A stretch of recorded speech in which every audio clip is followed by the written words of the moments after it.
Greetings, peace. What's going on, sentient beings?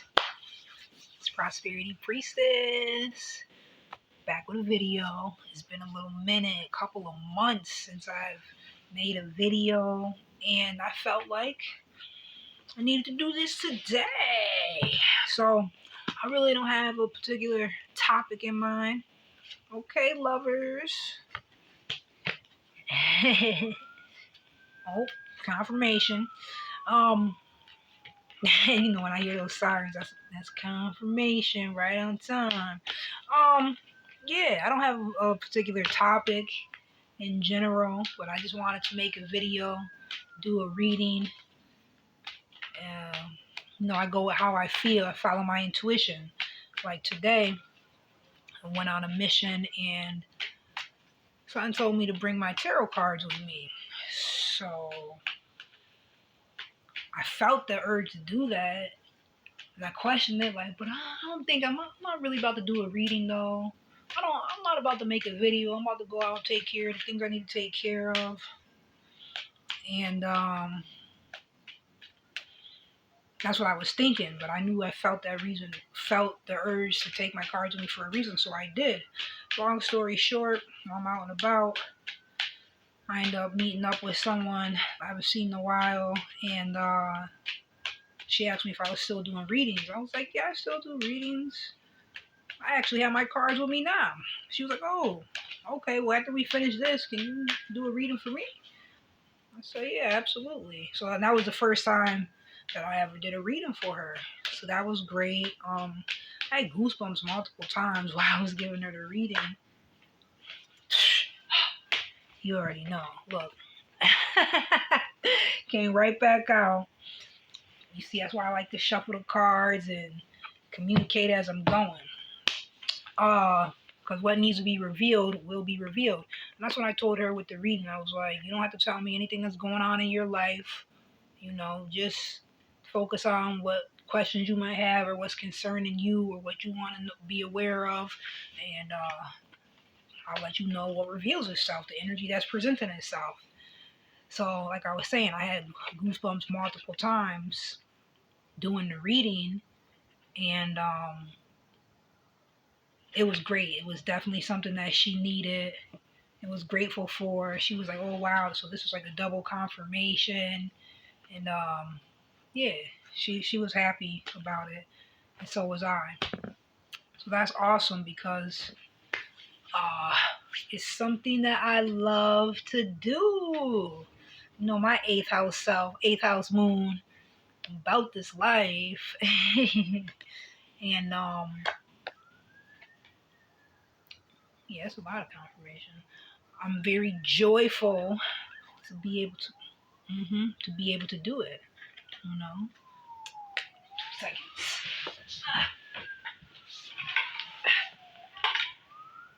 I haven't even been wearing my crown.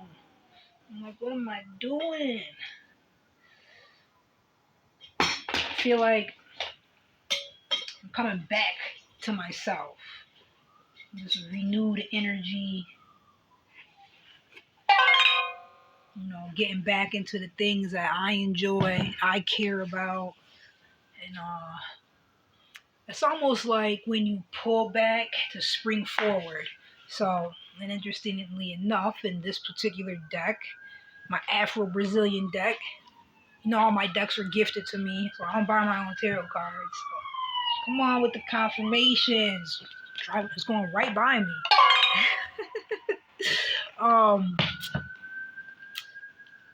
Yes, this was gifted to me a long time ago. 3, 4, 5 years ago. Oh, it had to be more than 5 years, right around 5 years ago, because that's when I still had Facebook. I definitely don't anymore. I'm not on social media, just on YouTube. So anyways, I love this deck, and I love doing tarot readings. I love divination. I love occultism. I love just diving deep on this journey, down the rabbit hole. Let's go, let's get it. So I'm grateful to be embodying that energy of what I love. Like I feel it. I feel it up. You know, your moon is what you need. So that's eighth house. I need that. The lovers, besides the obvious about love, you can think of, well, you know, it's a major arcana number 6. So whenever I hear about the number 6, I think Venus, because in numerology, Venus rules number 6. But this card in particular is a Gemini card. Gemini. Um, when you think about Gemini, it's like duality. It's like yin and yang is two coming together, two opposites become a whole. So that's the concept of the lovers. This card in this deck says something about like sustenance and feeding the village, you know.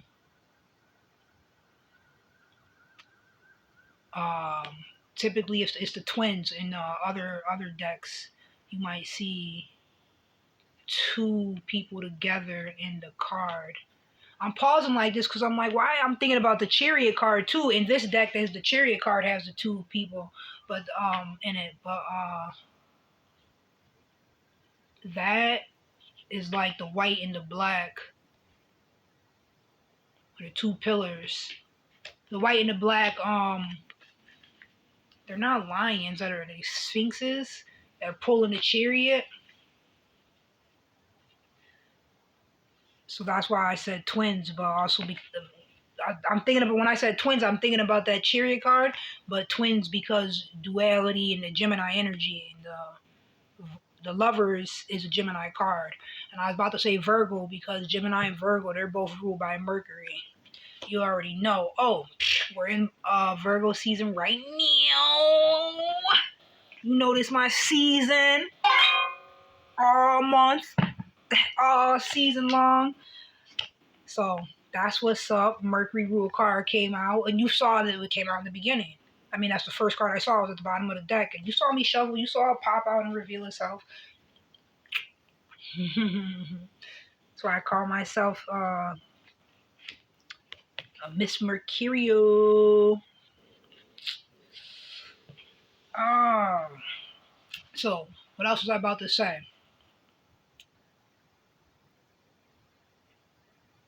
The moon was beautiful. That's not what I was about to say, but I was just looking at this card and seeing the moon.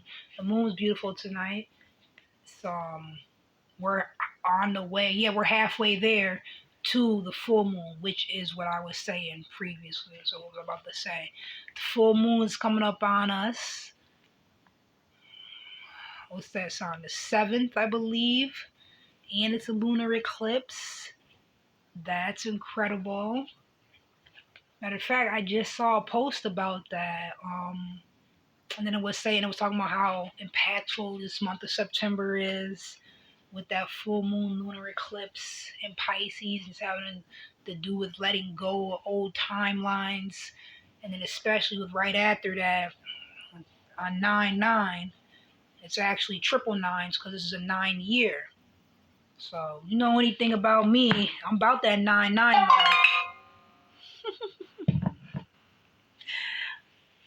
So I'm super looking forward to that.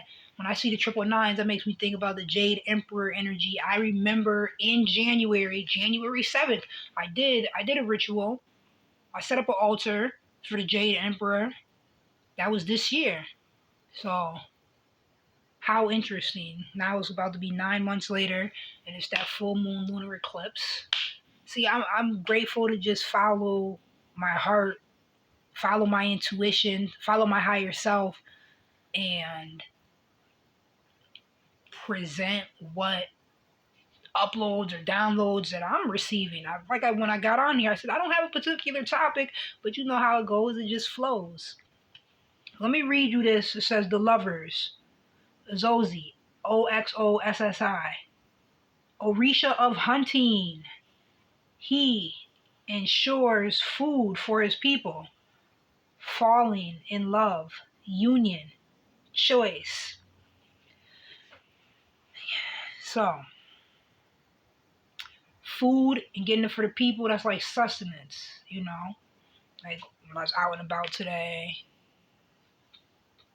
food was purchased. Who doesn't love food? Um, the energy that you put into you should be done with love, just like the food that you put into you. And when you're putting that type of high vibrational energy, love, everything above the heart chakra, you know, versus lower nature energy, you're putting that higher energy into you, you're gonna then project that and push that out. You get what you put in. So, falling in love. Oh, so when it says choice, it's choices, right? Um, Something I've been saying a lot, telling my child a lot, is regarding energy and energy working. The wave, the frequency, the concept of the unseen controls the seen, which is the matter, the physical. What do they call it in science? The particle. They say the wave controls the particle. The frequency controls the matter. So if you look at somatics, like if you type in on YouTube a somatic experiment, or you look at the Dr. Emoto, I believe is his name, the water experiment, it's showing it's a physical representation of what I'm saying and what we know in spirituality and occultism and quantum physics, esoteric life, and just life in general, because life is, living it right, it is magical, right? You're going to get what you put in. The unseen always controls the seen. The zero comes before the one.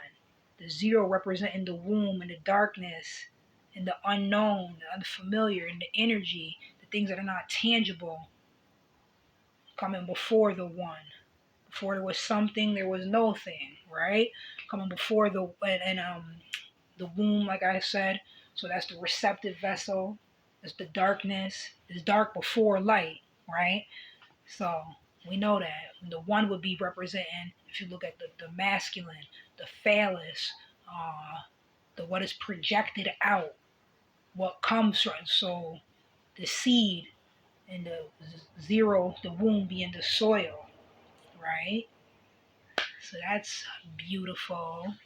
Speaking of unions and choices and falling in love, right?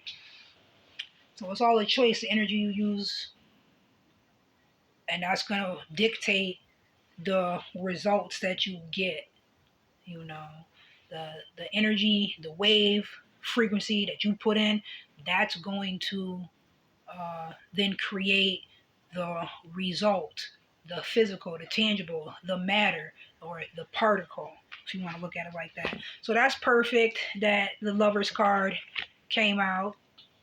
You already know. I like to shuffle the cards while I'm talking or before, just to see how the cards, the message, the energy that I'm speaking about correlates with what reveals itself. So you saw it all happen together. And that's great. I feel so good when I do this. Falling in love, huh? Fall in love with yourself. Right? I guess what in science they call it self-actualization, and the code they call it self-deification. Oh, I see that. Oh, that's because that's what was out earlier. Material difficulty, 5 of stones. Word. Don't be downtrodden. Lift your energy up. Let me make sure these are all. 5 is a Mercury number, ruled by Mercury in numerology. Who we got? Isis. Let's go, Isis. You know I got Haru behind me. You know I got her Thor over here. I don't. Can you guys see? Okay, Isis, daughter of swords in the south, princess of swords. Oh, I see the snake on her crown. Oh, okay. That's why I sat in a massage chair today that said the Cobra. I said it like Cobra lock on it. You already know. And then I saw someone I was making a payment. He had the tattoos on his fingers.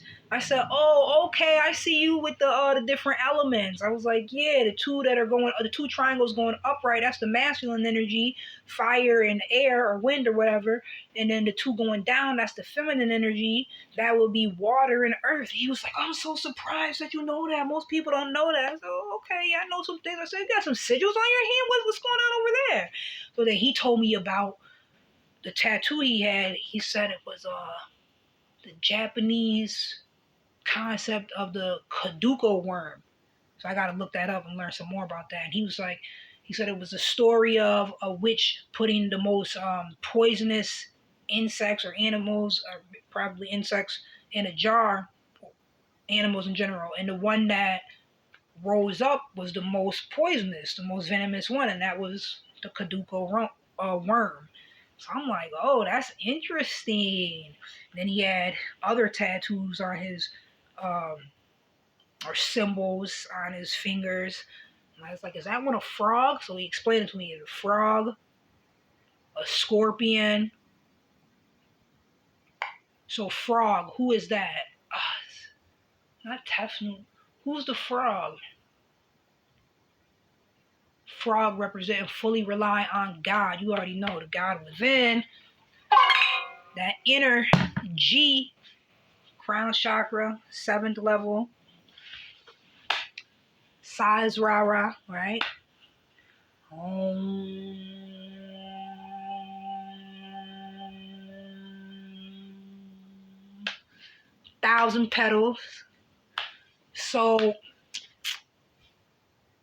yeah, rely on that. Fully rely on that, guys. Like we were talking about, self-actualization, self-deification, right? Don't give your power away to external sources. What are they called? This concept, I looked up the word the other day. I was trying to explain it to someone.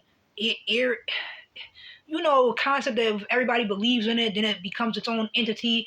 I said, like the Tooth Fairy or Santa Claus, like these things are created.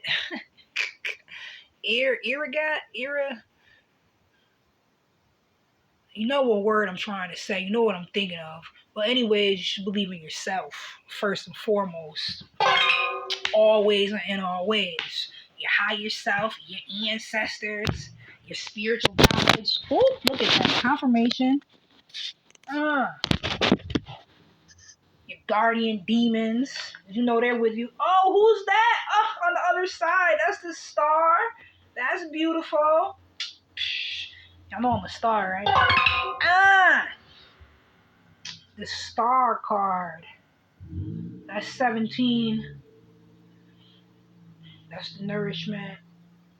Why am I saying that? Because in the card, the water, the hair, the nourishment. It's the hope card. Alright, so I'm gonna read you about the daughter of swords and the south princess of swords. Oh, the knave of swords. So that's new ideas.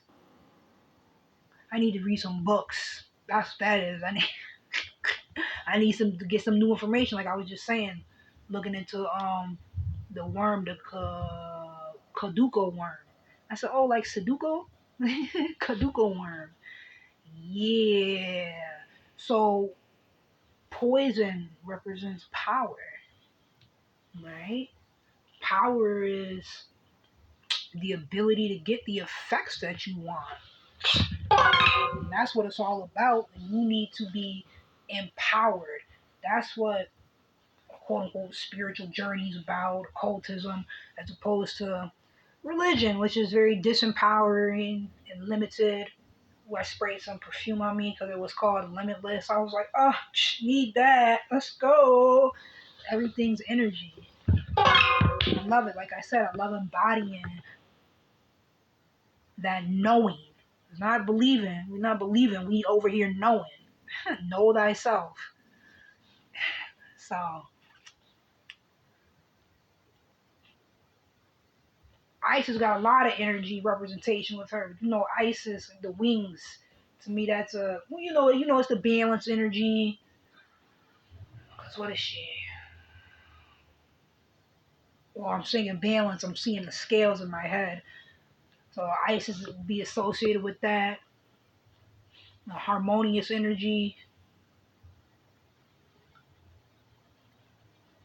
The scales is Libra, air sign. That's why this daughter is swords, swords air, princess of swords in the south. Oh, the south, isn't that the demonic gates of that's a demonic direction? Let's go. Also, more connections. When the phone fell, I saw it was at 17 minutes. Star card 17, 1 and the 7, that is 8, and 8 is ruled by Saturn. Saturn is the heart chakra. So you already know we're talking about the choices. Is it choosing the energy? You're gonna choose lower level energies or higher higher frequency vibrations in terms of what you put in you, not just food, what you're listening to, what you're choosing to do with your time. Time. This is my energy. It's an acronym for that. Or you're gonna choose, low vibrational or high vibrational. You're doing stuff that really lights you up. You're beaming from within. So you're just projecting that light is information, like swords, like air, but projecting power. There's magnetism pulling it in, and then it's projecting it. Your aura. You could feel somebody's energy. So it's all a choice. Just like you can see when someone's downtrodden, like that 5 of stones card that showed that was already upright. You can see it. You don't want to be like that. You want to be bright out this bitch. You want to be bright out here. Okay. So yeah, that was great. I don't know if I finished. I didn't finish out. You guys a frog, fully relying on the God within. That's what when I see frog, that's what I think about. As well as the fact that frogs live on land and the water.